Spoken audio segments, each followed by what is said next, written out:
पटना के एसएसपी कार्तिकेय शर्मा हमारे साथ हैं। प्रेस कॉन्फ्रेंस हुई अभी और अनंत सिंह को गिरफ्तार किया गया। इस पूरे मामले पर सर क्या हुआ? अनंत सिंह के साथ साथ कितने लोगों को गिरफ्तार किया गया? इसमें जो हत्या के मामले हैं इसमें 3 लोगों की गिरफ्तारियाँ की गई हैं। अन्य लोगों पर रेड छापामारी चल रहा है। इसमें अनंत सिंह जो हैं जो उनकी गिरफ्तारी की गई है और इनके साथ में 2 अन्य साथी उनकी गिरफ्तारी की गई है।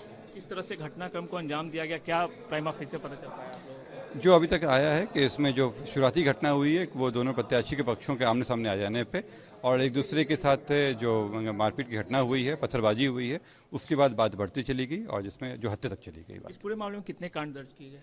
इस मामले में अब तक 6 हुए हैं, जिसमें जो कल जो पोस्टमार्टम के लिए ले जा रहा था उसमें जो घटनाएं हुई थी वो सब सम्मिलित हैं। कितने लोगों की गिरफ्तारी हुई है अब तक इस पूरे मामले में? जैसे मैंने बताया कि हत्या के मामले में 3 और अन्य मामलों में करीब 80 के आसपास लोगों से गिरफ्तारी की जाए है। पोस्टमार्टम रिपोर्ट में क्या सामने आया? क्या गोली लगने से हत्या हुई या कोई और वजह थी? पोस्टमार्टम रिपोर्ट में आया है कि इनकी जो मृत्यु हुई है वो हार्ड एंड ब्लड सब्सटेंस से जो इनको चोट लगा था उससे शॉक में गया, जिसके कारण इनके हृदय और फेफड़े में चोट आई, जिससे इनकी मृत्यु हुई है। परंतु इनके अलावा इनके टखने में भी गोली लगने की बात आई है। अनंत सिंह की गिरफ्तारी हुई, क्या भूमिका सामने आई अनंत सिंह की इस पूरे मामले में? जैसे मैंने बताया आप लोगों को कि वो वहाँ पे मौजूद भी थे और उनका जो नामजद अभियुक्त भी रहे हैं, इसलिए गिरफ्तारी की गई। रणवीर सिंह का नाम आ रहा है। इसमें बाकी लोग भी, कई लोगों का नाम है, इसमें कई लोगों पर कार्रवाई की जा रही है। कितने लोगों की गिरफ्तारी बाकी है अभी इस पूरे मामले में?